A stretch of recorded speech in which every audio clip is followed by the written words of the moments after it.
आप सभी को नमस्ते। मैं डॉक्टर रुक्मिणी चौधरी और आज के इस वीडियो में हम आपको जानकारी देने वाले हैं इयोसिनोफिलिया के बारे में। इयोसिनोफिलिया यानी कि इयोसिनोफिल जो एक तरह की आपकी WBCs यानी कि व्हाइट ब्लड सेल्स, श्वेत रक्त कणिकाएं जो कि हमारी इम्यूनिटी के लिए रेस्पॉन्सिबल है, उन्हीं का ही एक टाइप है। तो ये इयोसिनोफिल आपकी क्यों बढ़ जाती हैं, यानी क्यों आपको इयोसिनोफिलिया हो जाता है, आज का पूरा टॉपिक हमारा इसी से रिलेटेड है।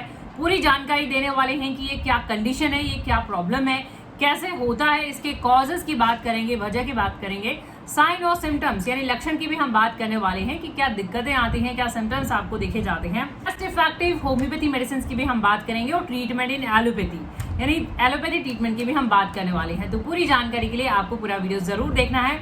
और अगर आप YouTube पे देख रहे हैं तो जिन भी होम्योपैथी मेडिसिन की हम बात करेंगे उन सभी मेडिसिन के लिंक आपको नीचे डिस्क्रिप्शन बॉक्स में भी मिल जाएंगे, वहां से आप मेडिसिन खरीद के अपना ट्रीटमेंट स्टार्ट कर सकते हैं। आप कोई ऐसा वीडियो चाहते हैं जो वीडियो आप चाहते हैं हम नेक्स्ट वीडियो जो है अपलोड करें, कुछ ऐसा डिजीज है, कोई ऐसा बीमारी है, या फिर होम्योपैथी से रिलेटेड ही आप कोई भी वीडियो चाहते हैं जो अपलोडेड नहीं है, नया वीडियो चाहते हैं, तो आप नीचे कमेंट बॉक्स में जो है कमेंट भी कर सकते हैं कि वो वीडियो और पर्टिकुलर बीमारी के ऊपर आपको वीडियो चाहिए। We have our English channel as well by the name of Dr. Health Update. For the language problem, I have completely created a separate English health channel, so आप उसको visit कर सकते हैं. You can find and you can watch videos on English channel as well. So let's start. इयोसिनोफिलिया के बारे में बात करते हैं। इयोसिनोफिलिया, पहले थोड़ा इयोसिनोफिल के बारे में बात कर लेते हैं। देखिए, इयोसिनोफिल एक तरह का टाइप ऑफ WBC है। WBCs होती है, उन्हीं का ये एक टाइप होता है। अगर हम बात करें इयोसिनोफिल की और इनका फंक्शन क्या होता है, क्या इंपॉर्टेंस होती है इनकी, अगर हम जो मेन फंक्शन होता है वो हमारी इम्यूनिटी में इनका कंट्रीब्यूट रहता है कि ये जो है कोई भी फॉरेन बॉडीज होते हैं, कोई भी पैरासाइट, कोई इन्फेक्टिव ऑर्गेनिज्म, कोई पैरासाइट है या कोई फॉरेन बॉडी है, उनको जो है किल करके, डिस्ट्रॉय करके, और इस तरह से हमें ये इम्यूनिटी में कंट्रीब्यूट करती है, यानी एक तरह की रोग प्रतिरोधक क्षमता में इनका काफी इंपॉर्टेंट रोल है। तो बात प्रॉब्लम कब आती है, अगर हल्का सा, अगर देखिए नॉर्मल इयोसिनोफिल काउंट रेज होना, बढ़ जाना एक नॉर्मल फिनोमिना है, एक नॉर्मल मैकेनिज्म है इम्यूनिटी के लिए। पर प्रॉब्लम तब आती है जब ये बहुत ही ज्यादा प्रोपोर्शन में बढ़ जाती हैं, इयोसिनोफिल काउंट बहुत ज्यादा अगर बढ़ जाती है तो फिर जो है ये प्रॉब्लम हो जाती है, जिसको हम इयोसिनोफिलिया भी कहते हैं। और बहुत और भी ज्यादा बढ़ जाती हैं, ये आउट ऑफ प्रोपोर्शन अगर हो जाते हैं तो उसको हम हाइपर इयोसिनोफिलिया भी कहते हैं। कर लेते हैं कि इनकी क्या इंपॉर्टेंस है, इनका काम क्या है, पहले हम ये जान लेते हैं ताकि एक नॉर्मल फिनोमिना रहे। देखिए, इनका जो मेन फंक्शन रहते हैं, दो इंपॉर्टेंट फंक्शन रहते हैं। एक इनका इन्फ्लामेशन को प्रमोट करना और सेकंड इनका बाहर की कोई भी फॉरेन, कोई इन्फेक्टिव ऑर्गेनिज्म है या फिर कोई पैरासिटिक है ऑर्गेनिज्म है, उनको किल करना, खत्म करना, डिस्ट्रॉय करना। अब पहले इन्फ्लामेशन की बात कर लेते हैं, जिसको हम सूजन और स्वेलिंग भी कहते हैं। नॉर्मली आपने देखा होगा, हमें सर्दी खांसी जुकाम हो जाता है तो नाक से जो है मतलब थोड़ा महसूस भी होता है हमें सूजन हो गई है। तो देखिए, नॉर्मल स्वेलिंग होना, इन्फ्लामेशन होना एक नॉर्मल प्रोटेक्टिव मैकेनिज्म है। यानी अगर मान लो सूजन कहीं पे भी होती है, हमें चोट भी लग जाती है, सूजन आ जाती है, तो उसका मतलब ये होता है कि वो इन्फेक्शन सिर्फ वहीं तक लिमिट रहे, वो पूरी बॉडी में ना आ जाए, यानी एक तरह से आइसोलेट कर देना इन्फेक्शन को। अगर इन्फेक्शन वहीं तक रहेगा तो आगे स्प्रेड नहीं होगा। तो पहला काम होता है इनका इन्फ्लेमेशन को प्रमोट करना, यानी कहीं पे अगर कोई चोट भी लग जाती है या कहीं पे कोई इन्फेक्शन भी हो जा रहा है तो वहाँ की स्वेलिंग थोड़ी कर देना अपने मैकेनिज्म के अकॉर्डिंग, ताकि वो इन्फेक्शन या फिर वो डिजीज है वहीं तक लिमिट रहे, आगे बॉडी में वो स्प्रेड ना हो। तो पहला काम इनका इन्फ्लेमेशन को प्रमोट करना है। सेकंड, अगर हम बात करें तो इनको फॉरेन बॉडी को डिस्ट्रॉय करना, कोई भी पैरासाइट है या कोई फॉरेन पार्टिकल है, फॉरेन बॉडी है, कोई फंगल इन्फेक्शन है, तो उनको जो है किल करना, एक तरह से डिस्ट्रॉय करना। अब प्रॉब्लम तब आती है, जैसा कि हमने बताया, जब इनका काउंट बहुत ज्यादा रेज हो जाता है, बहुत ज्यादा बढ़ जाता है। नॉर्मली इनका काउंट अगर हम बात करें WBCs में, इयोसिनोफिल का काउंट 0 to 6% तक रहता है, यानी इनका जो काउंट रहता है। तो अगर वो आप किसी भी टेस्ट कराते हैं तो इनका काउंट बढ़ा आता है, तो हमें ये पहले जान लेना कि क्या वजह हो सकती है और उसके अकॉर्डिंग ट्रीटमेंट देना।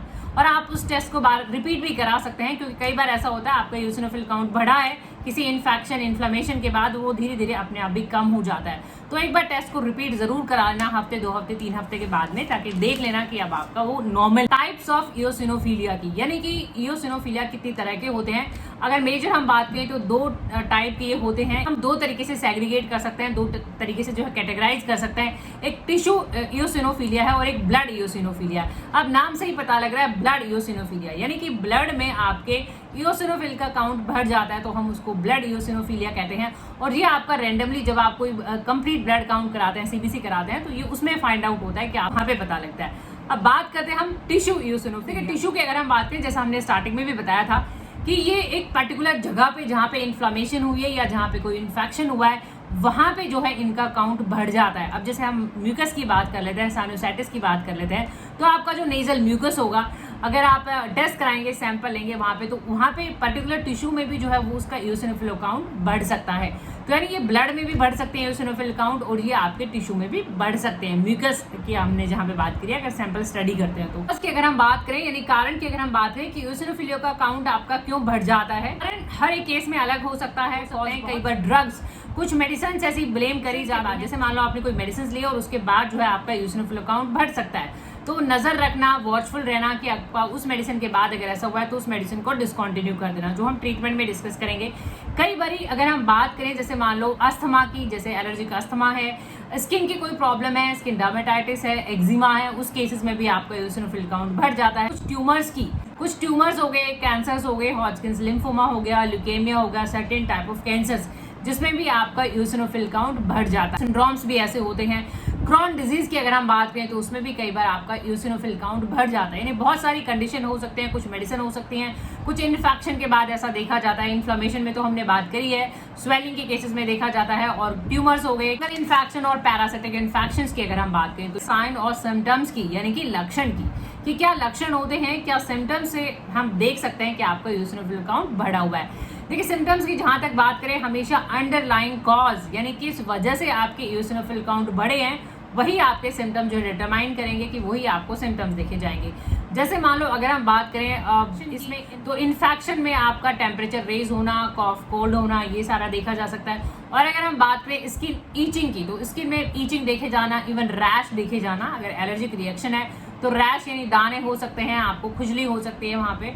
और अगर हम बात करें यहाँ पे अस्थमा के सिम्टम्स, पैरासिटिक इन्फेक्शन अगर होता है तो उसमें डायरिया, लूज मोशंस भी देखा जाता है। तो ये कंप्लीटली डिपेंड करेगा कि आपको टाइप ऑफ इन्फेक्शन कॉज क्या है आपका, उसके अकॉर्डिंग आपके सिम्टम जो है लक्षण अवेलेबल है और कब आपको डॉक्टर को विजिट करना रिक्वायर्ड हो जाता है। देखिए जैसा हमने स्टार्टिंग में थोड़ा ब्रीफ करा कि जैसे इओसिनोफिल आपके नॉर्मली प्रोटेक्शन के लिए, इन्फ्लामेशन के लिए, या बाहर की कोई फॉरेन बॉडी है उसको किल करके एक तरह से इम्यूनिटी के लिए है। तो अगर इनका काउंट बढ़ जाता है तो ऐसा नहीं है कि ये कोई प्रॉब्लम कुछ है, अलार्मिंग साइन है। नॉर्मली आपका इस प्रोसेस में बढ़ता है, लेकिन अगर वो कांस्टेंट बढ़ा हुआ ही मिलता है, जैसे मान लो आप रिपीटेड टेस्ट कराते हैं और वो आपको हर बार ही बढ़ा हुआ मिलता है, या फिर वो आउट ऑफ प्रोपोर्शन हो जाता है, जैसे हमने बात करी कि 0 to 6% यानी 0 से 500 इसकी जो यूनिट होती है तब वहाँ तक देखा जाता है। 500 से अगर बियॉन्ड ज़्यादा हो जाता है तो उसको हम इओसिनोफिलिया कहते हैं, और अगर 1500 से भी ज़्यादा हो जाता है तो वो एक अलार्म हो जाता है कि हाइपर इओसिनोफिलिया हो जाता है। तो यानी कॉन्स्टेंट आप अपना एक लैब टेस्टिंग रिपीटेडली कराएं, वॉचफुल रहें कि आपका हर बार ही बढ़ा हुआ आता है क्या, साथ में आपके सिम्टम्स भी एसोसिएट करना कि क्या सिम्टम्स है। ट्रीटमेंट फिर रिक्वायर्ड हो जाता है। जैसे मान लो आउट ऑफ प्रोपोर्शन अगर ये बढ़ जाते हैं तो एक अलार्मिंग जो है साइन हो सकता है। तो ट्रीटमेंट वही रहेगा। ट्रीटमेंट अगेन आपके कॉज पे, अंडरलाइन कॉज पे डिपेंड करेगा कि क्या लीडिंग कॉज है, किस वजह से आपके इओसिनोफिल काउंट बढ़े हुए हैं। क्या आपको कैंसर है तो कैंसर का ट्रीटमेंट प्रोवाइड करना, कोई पैरासिटिक इन्फेक्शन है, अगर हम बात करें एलोपैथी की तो एंटी पैरासिटिक मेडिसिन आपको दी जाती हैं। फंगल इन्फेक्शन है, एंटी फंगल मेडिसिन आपको दे सकते हैं, एंटी एलर्जिक मेडिसिन भी आपको दे सकते हैं, क्योंकि एलर्जिक रिएक्शंस की वजह से अगर होता है तो अस्थमा है तो अस्थमा का ट्रीटमेंट, यानी हमेशा अंडरलाइन कॉज के अकॉर्डिंग आपको ट्रीटमेंट दिया जाता है। होम्योपैथी में दो तरीके का प्रिस्क्रिप्शन अगर हम बात करें, स्पेसिफिक मेडिसिन की अगर हम बात करें डिजीज के अकॉर्डिंग, जैसे मान लो आपको इओसिनोफिलिया काउंट बढ़ा हुआ है, अस्थमा है आपको, या फिर आपको एटोपिक डर्मेटाइटिस है, एक्जिमा, यानी आपका एक तो डिजीज जिसको हम स्पेसिफिक मेडिसिन कहते हैं, जो हम वीडियोस में बताते भी हैं कि आप इस बीमारी में ये मेडिसिन ले लीजिए। बट इससे भी बेटर ट्रीटमेंट होम्योपैथी में होता है इंडिविजुअल प्रिस्क्रिप्शन, यानी आपका इंडिविजुअल केस क्या है, आपका इंडिविजुअल हिस्ट्री क्या है, आपका कॉन्स्टिट्यूशन, फिजिकल मेकअप, आपके मेंटल हेल्थ के सिम्टम्स, ये सब देखना और उसके अकॉर्डिंग मेडिसिन प्रोवाइड करना एक ज़्यादा होम्योपैथिक पॉइंट ऑफ व्यू से सही रहता है। तो जिन मेडिसिन की हम बात करेंगे उन सभी मेडिसिन के लिंक आपको नीचे डिस्क्रिप्शन बॉक्स में मिल जाएंगे। वो मेडिसिन वहाँ से खरीद के आप अपना ट्रीटमेंट स्टार्ट कर सकते हैं, क्योंकि ये होम्योपैथी मेडिसिन है, ये आपको सिर्फ homeopathy pharmacy, homeopathy store, homeopathic doctor clinic पे ही मिल पाती हैं। देखिए आर्सेनिकम एल्बम थ्रू आउट आप हमसे सुनते आ रहे हैं हमारे वीडियोस में। कोविड के वीडियोस भी जितने हमने अपलोड करे थे, तो कोविड में या फिर फ्लू कहें, इन्फ्लुएंजा कहें, स्किन की कोई प्रॉब्लम कहें, आर्सेनिकम एल्बम पॉलीक्रेस्ट मेडिसिन है, यानी ये बहुत सारे से sphere of action, skin, respiratory, even mental health, काफ़ी सारे सिम्टम्स कवर अप करती है आर्सेनिकम एल्बम। तो आर्सेनिकम एल्बम के जो गाइडिंग सिम्टम्स हैं, कीनोट सिम्टम्स हैं, वो ये है कि एक तो एंजाइटी, यानी बहुत ज़्यादा घबराहट होती है पेशेंट को, रेस्टलेसनेस, बेचैनी बहुत ज़्यादा होती है आर्सेनिका मैल्बम के पेशेंट्स में। तो ऐसे सिम्टम देखे जाना, कॉल्ड, कोराइजा, कॉफ, और मेंटल हेल्थ सिम्टम जो हमने बात करी, मिडनाइट एग्रेवेशन, यानी आपकी तकलीफें ज़्यादातर रात को ही बढ़ती हैं, वो भी मिडनाइट 12 से 1 के बीच में अगर आपकी प्रॉब्लम बढ़ती हैं तो वैसे केस में आप आर्सेनिका मैल्बम ले सकते हैं। वो कोई भी प्रॉब्लम हो सकती है, कोई स्किन की प्रॉब्लम है, इचिंग है, या फिर अस्थमा है, तो यानी ये प्रॉब्लम हो सकती हैं। इन पे ड्रॉपर लगे हुए होते हैं। आप जिस कंपनी से, जहाँ से कंट्री से आप बिलोंग कर रहे होंगे, हो सकता है मेडिसिन की फॉर्म अलग हो जाए, मेडिसिन का कलर अलग हो जाए, बट नाम पे ध्यान दीजिएगा, आर्सेनिका मैल्बम। 1-1, 2-2 ड्रॉप्स डायरेक्टली जबान पे, टंग पे आप ले सकते हैं, दिन में 2-3 बार ले सकते हैं, और कम से स्टार्ट करें और थोड़ा वॉचफुल रहें कि आपको किस तरीके से रिस्पॉन्स मिल रहे हैं। बात करें, देखिए एलियम सीपा ये अनियन से बनती है, प्याज से ये मेडिसिन बनती है, एलियम सीपा।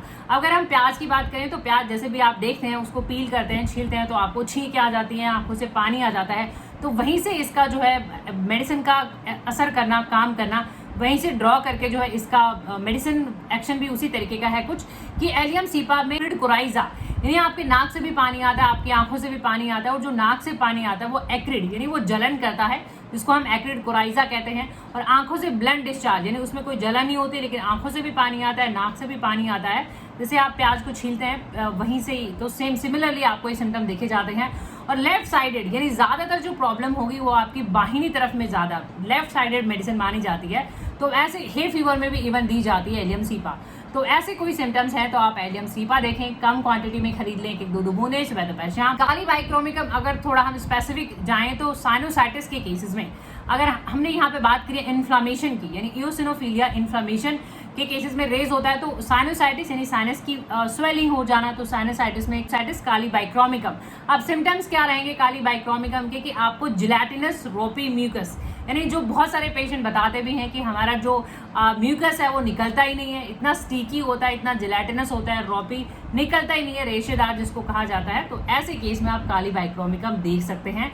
सेम वैसे ही ये दवाइयाँ आपको मुंह में ही लेनी है, ऑरल फॉर्म की मेडिसिन है। फॉस्फोरस की अगर हम बात करें, देखिए फॉस्फोरस एक ऐसी मेडिसिन है जो हेमरेजिक टेंडेंसी होगी, ब्लीडिंग टेंडेंसी होगी, यानी एलर्जिक तो रहेंगे ही रहेंगे आप, साथ में आपको ब्लीडिंग टेंडेंसी भी रहेगी, जैसे नक्सीर आ जाना, एपिस्टेक्सिस, नोज ब्लीडिंग हो जाना, तो ऐसे केस में आप फॉस्फोरस देख सकते हैं। फॉस्फोरस के पेशेंट भी थोड़े लीन थीन रहेंगे और इस तरीके से जो है ठंडे का बहुत क्रेविंग होगा। ड्रोसेरा भी एक बहुत अच्छी मेडिसिन है। ड्रोसेरा में थोड़ा वूपिंग कफ मिल जाएगा, अस्थमा मिल जाएगा, बोलने से, लेटने से अस्थमा बढ़ जाता है, तो ऐसे केस में आप जो है ड्रोसेरा ले सकते हैं। For doctor Reckeweg German inhalant allergies, यानी ये यूजुअली अस्थमा में भी दिया जाता है, कुछ आप इनहेल कर लेते हैं। डस्ट एलर्जी की अगर हम बात करें तो ऐसे केस में ये मेडिसिन बहुत अच्छा निकलता है। 1-2 बूंदे अगर आप डायरेक्टली लेना चाहें, पानी में लेना चाहें तो 5-10 बूंदे भी आप ले सकते हैं। वीजल कंपनी का हमने यहाँ पे पिक्चर लगा दिया है, वो भी इओसिनोफिलिया में बहुत अच्छा काम करता है। एलएम का 85 भी आता है इओसिनोफिलिया के केस में, तो वो भी आप यूज कर सकते हैं, बट सारी मेडिसिन आपको नहीं यूज करनी है, आपको अपने केस के अकॉर्डिंग मेडिसिन यूज करनी है और कम से स्टार्ट करके धीरे धीरे जो है आप उसको कम करके जो है बंद कर सकते हैं। सो होपफुली इन वीडियो से आपकी मदद हो रही है, ये वीडियो आपको इन्फॉर्मेटिव लग रहे हैं, आपकी हेल्प हो रही है, तो आप प्लीज इन वीडियोस को लाइक करें, इन वीडियोस को शेयर करें, चैनल पे नए हैं तो चैनल को सब्सक्राइब करें, बेल आइकॉन घंटी जरूर दबाएं अपडेटेड रहने के लिए। Thank you for your time, thank you for watching, thank you supporting, thank you so much, thank you.